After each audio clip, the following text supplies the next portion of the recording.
So intermittent fasting causes a 91% increase in cardiovascular deaths. What the what? Guys, what's up? It's Dr. Jim, and this is a video specifically for all of my people who have done Hope 30, who've been in our Hope 30 groups, and our Hope 30 for Life program, Hope 30, all of the different pieces of Hope 30, or anybody who's been in contact with me through our supplement brand, Hope Essentials. But I've gotten tons of emails after this news story broke that, and it's on the American Heart Association's website, that there was a paper presented that says that intermittent fasting causes a 91% increase in cardiovascular deaths. And I had to respond to it because in Hope 30, we do practice intermittent fasting. And the reason we do that is because the research has been very, very clear, both in trials, double blinds, meta-analysis, that there is a tremendous amount of cardiometabolic benefits that are associated with intermittent fasting, including weight loss, lower triglycerides, lower insulin, lower blood sugar, lower weight. All of these things which have been proven as cardiometabolic risk factors for cardiac death, they all improve with intermittent fasting. So this study is a what the what? Like, what is going on? Why is this study out? What does it mean? And so I just wanted to clear the air for everybody. Now, if you're seeing this and you're not part of Hope 30, this is just as important for you because maybe you're trying to turn your health around and you've heard about intermittent fasting. And if you need help with intermittent fasting, you just come on over to Hope, spell out the word 30.com. You can sign up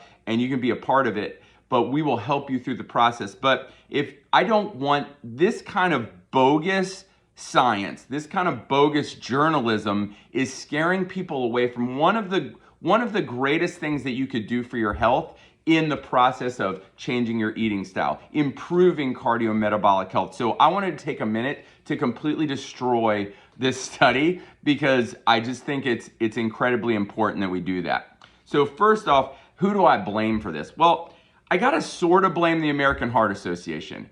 Now, I will give them credit on their website. They list a number of the concerns that I have about this study. They list them there, but the headline is fasting causes 91% increase in cardiovascular deaths. And that is what the media, who is my second problem I have with, that is the headline. And that is the headline plastered everywhere in every news organization, just repeated over and over again, where no one has actually taken the time to go below the headline and actually see what the study was about, how was it done, and is it really valid? And I'm going to contend today it is 100% not valid at all. First off, let's talk about this study. First of all, it's not a study that's been published yet. It was an abstract that was presented at a meeting. And what that means is it has not undergone the review that is published review. So typically when you're going to present a paper or a study, there's a review board on all these magazines, all these publications that go through and they pick through it and they determine whether we're going to publish this study or not based on the merit and how it was done. This has not been reviewed by any publication. It is 100% an abstract, but this is where the problem is. Why would you then publish this on the American Heart Association website, or why would you run with this study across all these different news organizations when, as of yet, it's not even really been scientifically reviewed at the level that it would need to be published? That's on you guys, all right? The fear and the panic that you're putting out there, that's on you, and you gotta own it, all right? So we're gonna blow it up right now. So number one, it was an abstract. Number two, it goes against it. This was not a double-blind controlled study in which everybody in science says is the absolute most important thing. This is an epidemiological study, and epidemiological studies by very nature can have some flaws and can have some problems with them. And one of them is that basically they're just mining through old data and they're trying to find information in this old data. And this was not, and it goes 100% against all of the actual trials that have been done on intermittent fasting. So let's get into the next part, which is And I have to give credit on this one because they're saying that intermittent fasting or time restricted eating in an 8-hour window, which is a common intermittent fasting protocol, they'll often be called the 16 and 8. You mean you're fasting for 16 hours or 16 hours from the last time you eat till the first time you eat the next day, and there's an 8-hour eating window. That is a common 16 and 8 fasting, and they're saying that people who followed that had a 91% increase in cardiovascular disease. Well, I have to give my, now he's not a friend. Let me rephrase that. I don't know this guy, but I follow his work. I think he's fantastic, and I definitely want to give him credit for this point because I watched one of his videos and he gave this as a point, and I was like, that is so good that I need to give him credit. His name is Mike Mutzel, and he's from High Intensity Health. And one of the things that he pointed out, which I think was brilliant, which is the data for this study was collected between 2003 and 2018. Now, I'm going to ask you to go back to 2003 in your brain. Did you even know what intermittent fasting was? Had you ever heard of intermittent fasting? Did you know anybody who was intermittent fasting in 2003 by design? No, it wasn't a thing. It wasn't a thing. People were not practicing intermittent fasting. Now, might there have been people who were skipping breakfast? Yes. But there were not people that were practicing intermittent fasting. Might there have been people that didn't eat breakfast because they drank tons of coffee and smoked cigarettes and then started eating, hamburgers and french fries from lunch to dinner and ate cookies and cakes for dessert and were not even hungry the next morning because they still had, their blood sugar was still so high from all the garbage they ate the last night? Sure. But were people actually practicing intermittent fasting in 2003? No, all right? Not by design. And so the fact that they went back to old data and they want to classify a group of people as intermittent fasting, even though people weren't actually doing it, there was really, it's been a thing since the beginning of time, but there weren't people doing it consciously. And so they're just saying that if people only ate in an 8-hour window, then they were intermittent fasting, which just is a big fallacy, all right? But even more than that, all right? So let's put that aside, that in 2003, 2004, people were not intermittent fasting. It wasn't a thing. Nobody even knew about it. But let's go into how did they pick people to say they were in this group? Because the way they write the study is that 20,000 people were included in this study. We followed them for 8+ years, 20,000 people. Like, this is some giant, robust study. How did they pick out of that group the people that were in the intermittent fasting group, the 8-hour eating window group? You know how they did it? If in their first year of being in the study, if 2 times they reported what they ate, and they said they only ate in an 8-hour window, that's how they got picked. That is how they were categorized. You only needed to report twice that you ate in an 8-hour window, you're in the intermittent fasting group.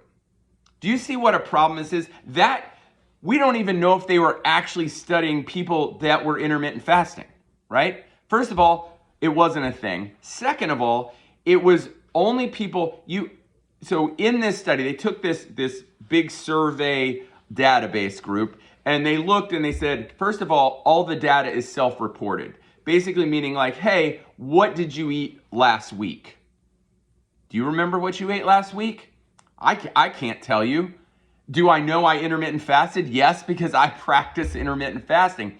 But, if I'm going to self-report what I ate a week ago, there's going to be a lot of guessing. So this was self-reported data, and you only needed to report 2 times in your first year of being in this group for that to count. So by that way of thinking, if in the 2 times that you reported in that first year, let's say you eat nothing but sugar, you eat 10,000 calories a day, you chug trans fats, you do all of that, but you reported on those 2 days that you ate an apple, all right? By this very nature of categorizing people, we would say you're an apple eater. And because you ate on 2 days in that whole year, that may be the only fruit you ate the entire year, but on those 2 days, you reported you ate an apple. Well, guess what? You're now an apple eater for our study. And if you go on ahead and you're part of this same group, then we're saying that apple eaters have a 91% increase in cardiovascular deaths. Do you see how insane that is? Like that's how we got you categorized. 2 days in the entire study that you reported that you ate in an 8-hour window. Doesn't make any sense. By this exact same way of logic or categorization, you could be somebody who eats incredibly healthy. You eat low carb, you intermittent fast, or you don't. For this, you eat breakfast, lunch, and dinner, and you eat low carb, and you have an ideal body weight, and you exercise, and you're fit. But on the 2 days you reported that you had ice cream that night. Now that's maybe they were your fun days. They were off days for you. And you reported that you ate ice cream 2 days. Guess what? You're now an ice cream eater. Every day you must eat ice cream because those 2 days you said you did. So you're an ice cream eater for every day for the rest of the study. But because you only ate ice cream those 2 days and you do all these other great things for your health, at the end of this study, we find out that you actually live longer than everyone else. You have better cardiovascular health. And now, by this very study, we go, you know what? Ice cream eaters have a significant reduction in cardiovascular deaths and improvements in cardiometabolic health. Do you see? This is complete garbage. It doesn't make any sense. And I'm telling you, this is never going to stand up to any type of real review, because just how we pick people to be in the category of intermittent fasting is so bogus. Like, have you done anything just twice in the last year that if we said that's you for the next 10 years, would it alter how we would look at you or your outcomes might be? Yes, right? So it doesn't make any sense. Another thing about this study is all the food intake data is what is called self-reported. I mentioned it a minute ago, but like if you can remember what you ate a week ago, the self-reported eating diaries are so unreliable. Just ask anybody who is trying to lose weight and they were like, well, I only eat this, this, and this. And then if you really sit down and be like, hey, here's a journal. I want you to write down everything you eat for the next week when you eat it.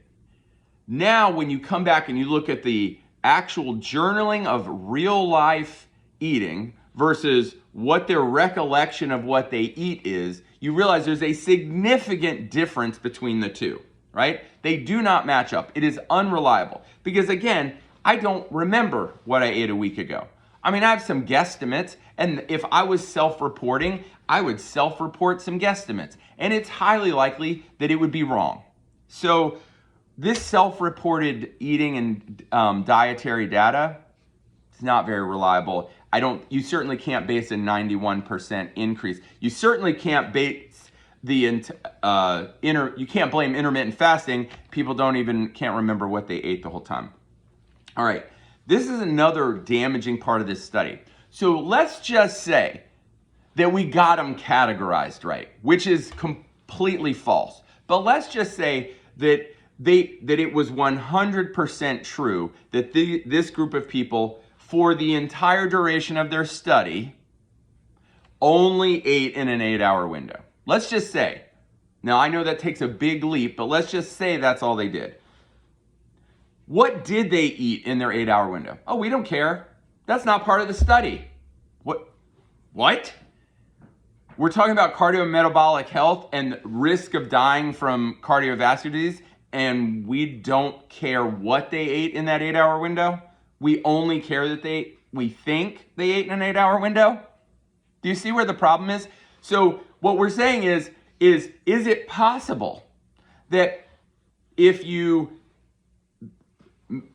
again, they'd have to get the categories right, which I don't think they did. So any of this is all just extra stuff to say this is garbage. But is it possible that they did eat an 8-hour window and they used caffeine and nicotine to make it to lunch, and then after that they ate hamburgers and french fries and cookies and cakes and snacks and potato chips, and they drank soda pop, and they did soda pop, I don't even say that as a term, but I think it sounded good here. But they just ate sugar and lots of extra carbs, and they mixed lots of carbs with lots of fat, and we don't know.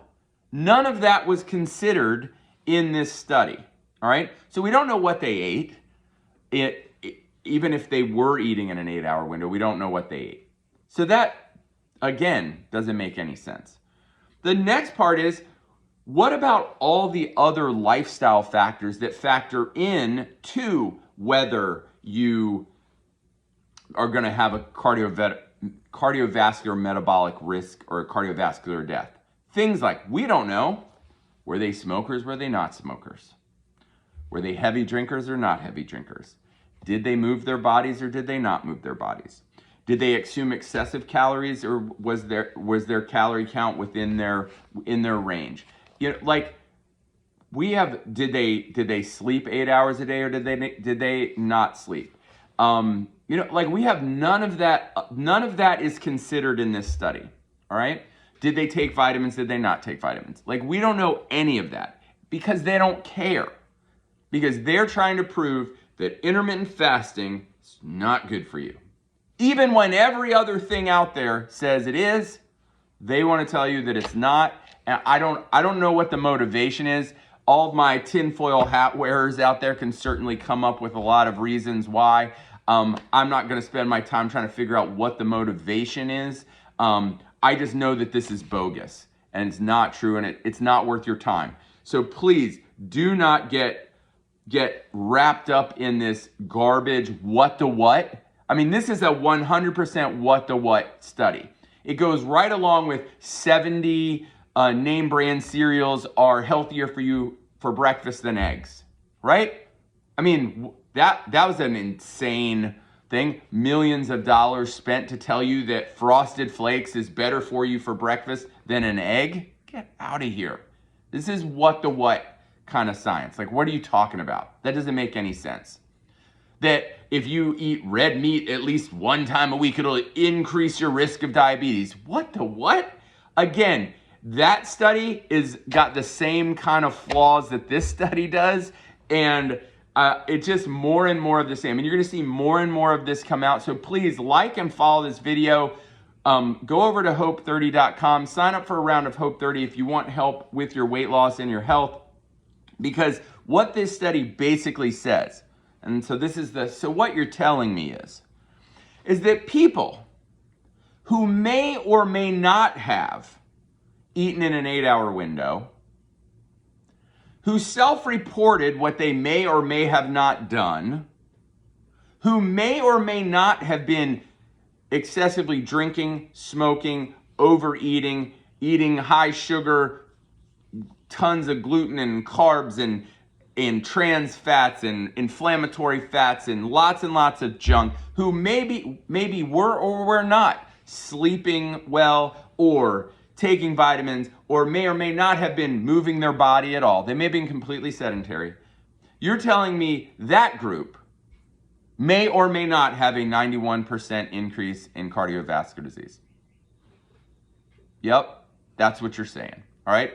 So please don't let this get in your head. And please follow, like, share, because I think people need to hear this for real, because this is real talk and this is real information. So just like I tell my son every day before he goes to school, be your very best today. # never quit. And I believe that God wants the very, very best for you. And the day you believe that could change your life forever. Have an awesome, awesome night. See you guys.